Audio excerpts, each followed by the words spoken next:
Hello students, good morning everybody. After a long break, again I am with you with a new topic, with a new point, with a new lecture, with a new object. The theme is gravitation.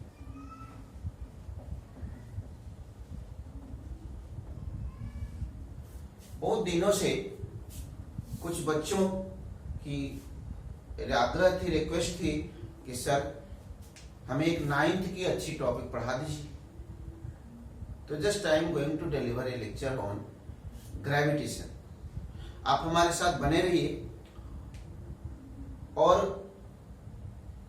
थोड़ा interestingly इस topic को पढ़ें। It is quite natural. Physics is to study the nature, to understand the nature, to observe the nature. It's physics. This is natural science. सब मिलकर, it is the need of the time. Go with nature. Be natural if you want to study physics. बार बार कहता हूं मैं इस बात को कि हमें नेचुरल होना पड़ेगा। हमें रट्टू नहीं होनी पड़ेगी, रटने की जरूरत नहीं है, टॉपिक्स को रटने की जरूरत नहीं है। आज मैं आपको ग्रेविटेशन पढ़ा रहा हूं, बड़े ध्यान से, थोड़ी देर हमारा स्टे विथ मी। और एक बात और आपको बताऊं, कठिन परिश्रम सफलता का सर्वोत्तम सूत्र है। Hard labour is most important formula to success, for success. Always remember. So just I am going to start, stay with me. पहले इन दो वर्ड है always, gravitation and gravity. Gravitation is force of attraction between any two objects. पृथ्वी को छोड़कर, अर्थ को छोड़कर किसी दो ऑब्जेक्ट के बीच काम करने वाला आकर्षण का बल ग्रेविटेशन कहलाता है, गुरुत्वाकर्षण कहलाता है। What is gravitation? पहली बात समझ में आ गई होगी। The force of attraction between any two objects in this universe except earth. Sir, what we name this force? If one body is earth, if earth attracts a body towards its center, what we name it? We name it force due to gravity. So there is the basic difference between gravitation and gravity. पृथ्वी जिस बल से किसी भी वस्तु को अपनी तरफ खींचती है वह बल गुरुत्व बल कहलाता है, फोर्स ड्यू टू ग्रेविटी। समझने की बात है, बिल्कुल नेचुरल वे में, रटने की थोड़ी भी जरूरत नहीं है, चिंता की कोई जरूरत नहीं है। चिंतन कीजिएगा और अगर जरूरत हो तो हमें लाइक करके क्वेश्चन पूछ दीजिएगा कि सर प्लीज ये चीजें समझ में नहीं आ रही है। I will be very happy. So stay with me some time. Force with which two objects attract each other is called gravitational force, and the force with which earth attracts a body is called force due to gravity. This is the basic difference between gravity and gravitation. यह गुरुत्व बल और गुरुत्वाकर्षण बल में फर्क है। समझ गए होंगे, उम्मीद करता हूं। अब हम इसके बाद चलेंगे universal law of gravitation, Newton की। सबको परिचित है, छोटी सी कहानी, Newton's laws of gravitation, also known as universal law of gravitation. Law of gravitation. Sir Isaac Newton की अच्छी भेंट है हम लोगों को। He was extraordinary student of that time.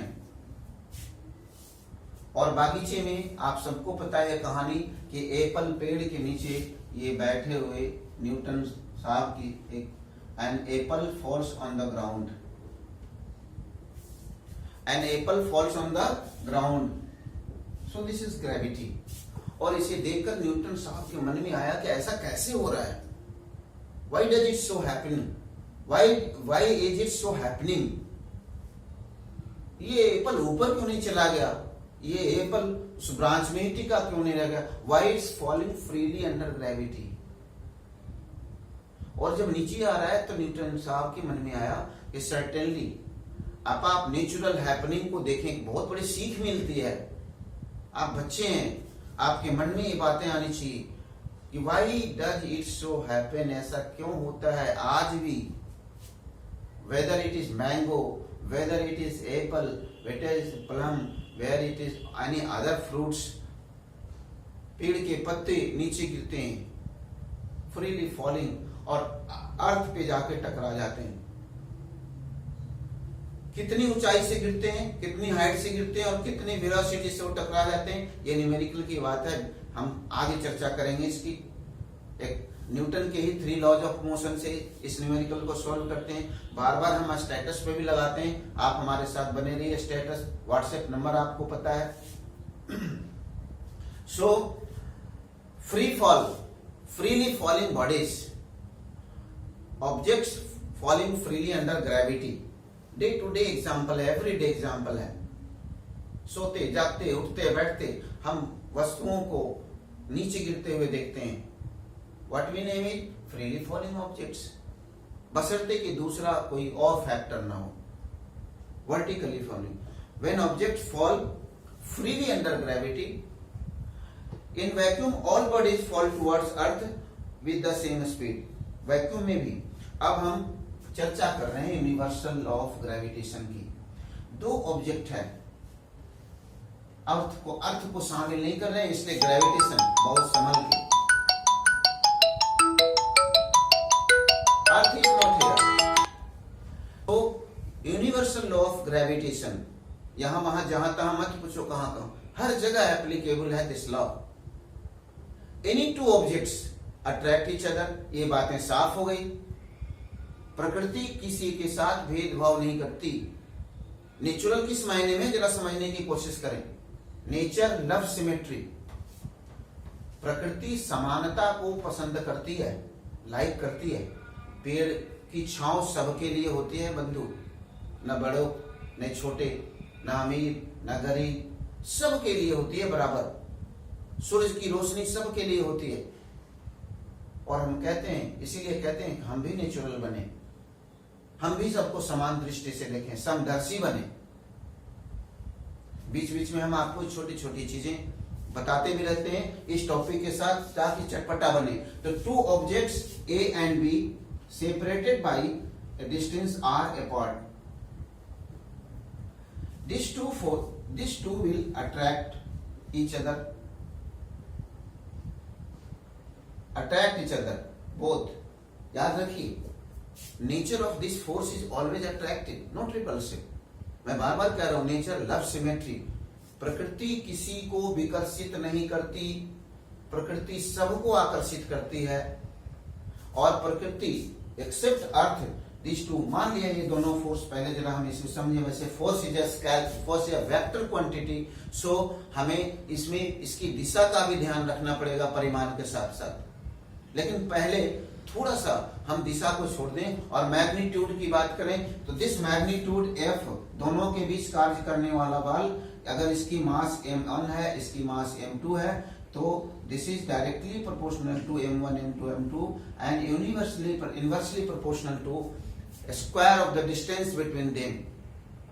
दोनों वस्तुओं के द्रव्यमान के गुणनफल का सीधा समानुपाती, मतलब सीधा है, मास ज्यादा होगा, फोर्स ऑफ अट्रैक्शन ज्यादा होगा, मास कम होगा, फोर्स ऑफ अट्रैक्शन कम होगा। And next factor is distance between them, distance जितना ज्यादा होगा फोर्स उतना कम होगा। नेचुरल सी बात है, जाहिर सी बात है, हम आपके पास होंगे, ज्यादा बात समझ में आएगी, ज्यादा से ज्यादा प्रॉब्लम पूछ पाएंगे आप। दूरियां बढ़ेगी तो फोर्स ऑफ अट्रैक्शन डिक्रीजेस। हम नहीं कह रहे न्यूटन्स लॉ ऑफ ग्रेविटेशन।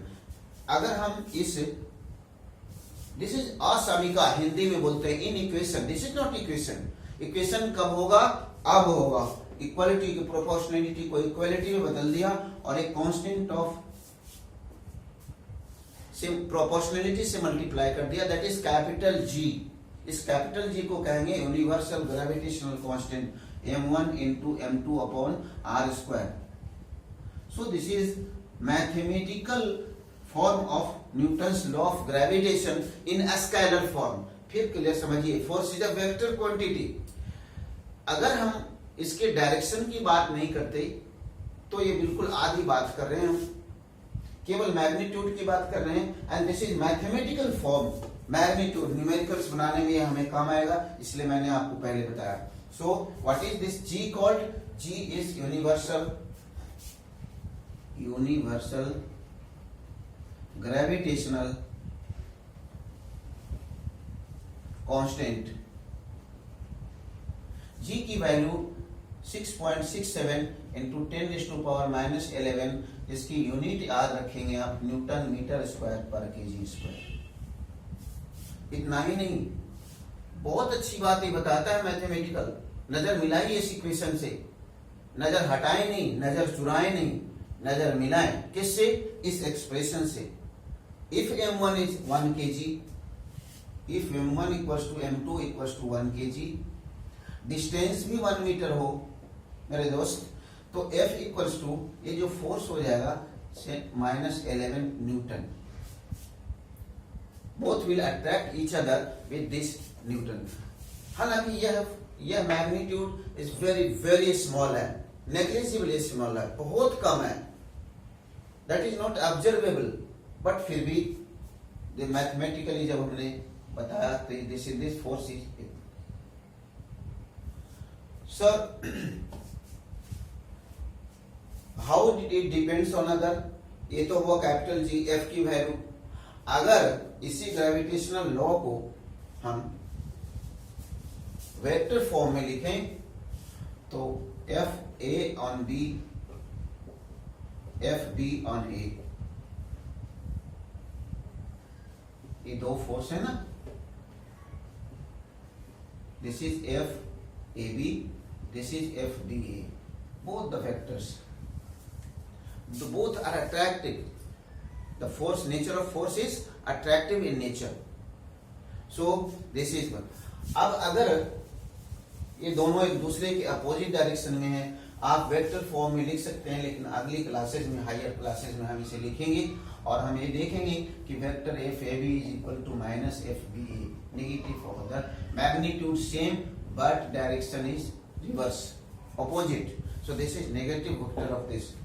अब हम देखेंगे कि what is, how it is. अगर एक इसी फोर्स को हम देखते हैं, दूसरी नेक्स्ट टॉपिक इज जो हम आपको आपके लिए फ्रूटफुल है, वो है रिलेशन बिटवीन छोटे जी एंड बड़े G, how this two are mathematically related. Small G is acceleration due to gravity, acceleration, this is earth.